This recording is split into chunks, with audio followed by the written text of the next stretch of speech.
পাকা কলা দামে সস্তা, সহজলভ্য কিন্তু পুষ্টির ভার।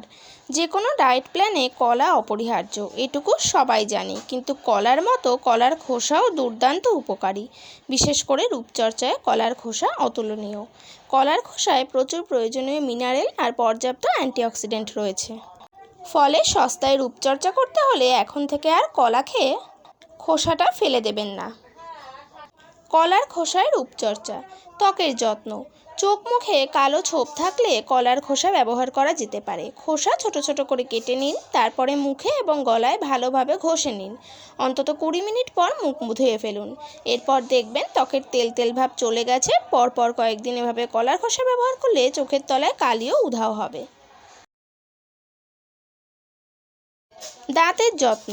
ব্যাকটেরিয়ার সঙ্গে লড়াইয়ের ক্ষমতা রয়েছে কলার খোসার। দাঁতে সমস্যা হলে তাই কাজে লাগে এ বস্তু। মাড়ি কিংবা দাঁতে দাগছোপ থাকলে দিন কয়েক ভালোভাবে কলার খোসা ঘষুন। সপ্তাহ খানেকের মধ্যেই ঝকঝকে সাদা দেখাবে আপনার দাঁত। ঠোঁটের যত্ন। ঠোঁটের ক্ষেত্রেও যত্নের ত্রুটি রাখে না কলার খোসা। অ্যান্টিঅক্সিডেন্টে ভরপুর এই বস্তু ভালোভাবে ঠোঁটে ঘষে নিলে আর্দ্রতা বাড়ে ঠোঁটের। লিপ বাম লাগালে যেমন চকচক করে ঠোঁট, এক্ষেত্রেও তেমনই কাজ করে। মশার কামড়। হাত পায়ে মশার কামড়ের ফলে চুলকানি হয়। অনেক সময় দেখা যায় লাল হয়ে ফুলে উঠেছে। মশার কামড়ের জ্বালা আর চুলকানি থেকে মুক্তি দিতে পারে কলার খোসা। কামড়ানোর জায়গাটায় কলার খোসা ঘষুন। দেখতে দেখতে জ্বালা আর চুলকানি দুটোই কমে যাবে এবং ত্বকও শীতল হবে। আঁচিল কমাতে। যাদের ঘন ঘন আঁচিল হয় তারা কলার খোসা থেকে উপকার পাবেন। আঁচিলের ওপর কলার খোসার সাদা অংশটা ঘষুন, তারপর এক টুকরো খোসা আঁচিলের ওপর চাপা দিয়ে গজ ব্যান্ডেজ দিয়ে মুড়ে দিন। কিছুদিন করলেই চিরতরে বিদায় নেবে আপনার আঁচিল।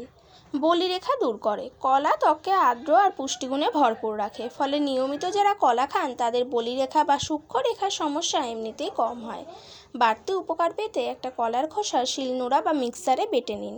তাতে একটা ডিমের কুসুম মিশিয়ে পেস্টের মতো তৈরি করুন। এই পেস্টটা মুখে মেখে 5 মিনিট রেখে ঠান্ডা পানিতে ধুয়ে নিন। ত্বক অসম্ভব নরম আর মসৃণ হয়ে যাবে।